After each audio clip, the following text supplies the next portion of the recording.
आप सबको जय मसीह। ये कहानी है परमेश्वर ने मोसेस को ये धरती में क्यों भेजा। चलिए जानते हैं मोसेस की कहानी। जब जब लोगों पर जुल्म और पाप बढ़ता है तब ईश्वर का नेक बंदा जरूर जन्म लेता है। ईश्वर उसे राह दिखाते हैं और उसकी मदद करते हैं। ऐसा ही एक व्यक्ति था जिसने मिस्र के हिब्रू लोगों को जालिम राजा से आजाद कराया और एक नए राष्ट्र का निर्माण किया। उस ईश्वर के नेक बंदे का नाम मोसेस था। ईश्वर ने मोसेस को एक नेक काम के लिए इस धरती पर भेजा था। तो चलिए जानते हैं मोसेस की कहानी। एक दिन ईश्वर ने अपने होने का संकेत मोसेस को दिया। मोसेस के सामने एक पेड़ पर आग जलने लगी। वहां से ईश्वर की आवाज मोसेस के कानों में गूंजने लगी। वह आवाज ईश्वर की थी। ईश्वर ने मोसेस से कहा, मोसेस, मैंने मिस्र में अपने लोगों की पुकार सुनी है। वे सब दुखी है और उन पर रोज अत्याचार होता है। मैं चाहता हूं कि तुम वहां जाओ और उन्हें आजाद करवाओ और उन्हें ऐसी जगह ले जाओ जहां दूध और शहद की नदियां बहती हो, जहां सुख और समृद्धि हो। ईश्वर की बात सुनकर मोसेस ने कहा, जी ईश्वर, मैं वैसा ही करूंगा जैसा आपने कहा। मिस्र के राजा फेरों से कहो कि वह लोगों को आजाद करे। अगर वह तुम्हारी पहली विनती न सुने तो तुम अपने हाथ फैलाओ और अपना चमत्कार दिखाओ। मैं हमेशा तुम्हारे साथ रहूंगा, ईश्वर ने मोसेस से कहा। मोसेस ने वही किया जैसा ईश्वर ने उससे कहा था। वह मिस्र की ओर चल पड़ा और मिस्र पहुंचकर फेरों को समझाने लगा कि वह लोगों को आजाद कर दे, नहीं तो पूरे मिस्र पर ईश्वर का श्राप लगेगा। लेकिन फेरों ने उसकी एक बात न सुनी। ऐसे में मोसेस ने फेरों के सामने अपनी छड़ी फेंकी और वह छड़ी तुरंत सांप में बदल गया। उस सांप को मोसेस ने उठाया, वह वापस से छड़ी बन गया। यह सब देख फेरों ने मोसेस से कहा, तुम्हें क्या लगता है कि मैं इस तरह के छोटे मोटे जादू से डर जाऊंगा? ऐसा मेरे जादूगर भी कर सकते हैं। मैं तुम्हारे लोगों को कभी आजाद नहीं करूंगा। ऐसा कहकर फेरो मोसेस को इनकार कर देता है। इसके बाद मोसेस सोचने लगा कि वह क्या करेगा। इसके बाद मोसेस अपना छड़ी नदी में डाला, जिसके बाद नदी का पानी खून में तब्दील हो गया और नदी की सारी मछलियां मर गई। यह सब देखकर भी फेरों ने लोगों को आजाद करने से मना कर दिया।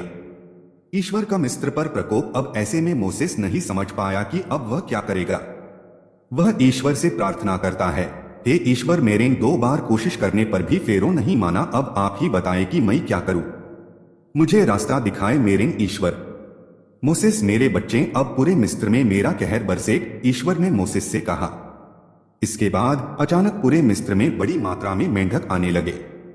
पूरा मिस्र मेंढकों से भर चुका था। यह सब देख फेरो घबरा गया और मोसेस के पास जाकर कहने लगा, मोसेस, मैं तुम्हारे ईश्वर के सामने हार मानता हूं। इन मेंढकों को यहां से हटाओ, मैं तुम्हारे लोगों को आजाद कर दूंगा। मोसेस ने ईश्वर से प्रार्थना की और कुछ दिनों में मेंढकों की संख्या कम होने लगी। अब फेरो को लोगों को आजाद करना था, लेकिन फेरो अपने वादे से मुकर जाता है और वह हेब्रू गुलामों को आजाद करने से इनकार कर देता है और लोग फिर से कैद में रह जाते हैं। अब इस बार मिस्र में होपर का हमला होता है।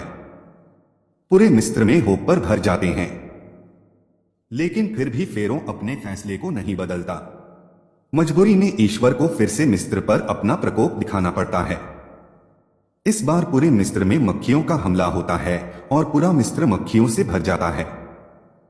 हारकर फेरो फिर से मोसेस के पास जाकर विनती करने लगता है कि वह मिस्र को इन मक्खियों से आजाद करवाए।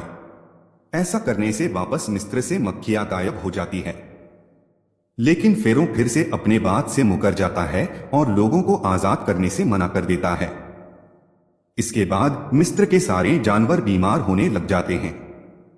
बकरियां, ऊंट, घोड़े आदि जानवर धीरे धीरे मरने लगते हैं। फिर इसके बाद पूरे मिस्र में महामारी फैल जाती है। लोगों को भयंकर बीमारियों का सामना करना पड़ता है, लेकिन फेरो अपना इरादा नहीं बदलता। अब ईश्वर समझ चुके थे कि उन्हें फेरो को कड़ी सजा देनी होगी। ईश्वर मोसेस से कहते हैं, मोसेस जाओ, जितने भी हिब्रू लोग हैं उनके घरों में निशान लगा दो। आज मैं उन सारे बच्चों को लेकर जाऊंगा जो मिस्र के लोगों के हैं। मोसेस वही करता है जैसा उसे ईश्वर ने कहा था। वह सारे लोगों के घर में निशान लगाता है जो हिब्रू लोगों के थे। रात को मौत का सौदागर आता है और सारे बच्चों की रूह को अपने साथ लेकर चले जाता है, जिसमें फेरों का बेटा भी शामिल होता है। अब फेरों पूरी तरह से हार मान चुका था। वह निर्णय लेता है कि वह लोगों को आजाद कर देगा और उन्हें जाने देगा। फेरों लोगों को आजाद कर देता है और मोसेस अपने लोगों को लेकर ऐसी जगह लेकर जाता है जहां ईश्वर ने उसे कहा था। इस कहानी में फेरों एक राजा यह भूल जाता है कि ईश्वर सबसे ऊपर है, जिससे कोई भी नहीं जीत सकता। अंत में वही होता है जो सही था। मोसेस की यह कहानी आपको कैसी लगी, आप हमें कमेंट करके जरूर बताएं और इसे अपने दोस्तों के साथ शेयर करना ना भूलें। जय मसीह।